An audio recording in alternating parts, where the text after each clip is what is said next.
बिस्मिल्लाहिर्रहमानिर्रहीम। अस्सलामु अलैकुम। सऊदी अरब में रवां बरस 2024 में रमज़ानुल मुबारक का पहला रोज़ा किस दिन होगा? नाज़रीन, आज की इस मालूमाती और मुख्तसर वीडियो में हम आपको दुरुस्त तारीख़ और दिन बताएंगे।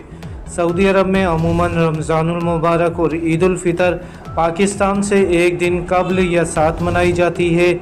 नाज़रीन, सऊदी अरब में चाँद की तारीख का ऐलान वहाँ की सुप्रीम कोर्ट की जानिब से किया जाता है।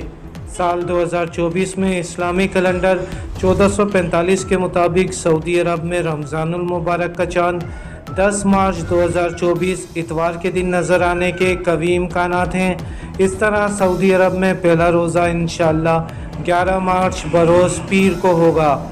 मज़ीद इसी तरह की मालूमाती वीडियोज़ देखने के लिए हमारे इस चैनल को ज़रूर सब्सक्राइब कर लें। अपनी दुआओं में हमें भी याद रखिएगा। अल्लाह हाफिज़।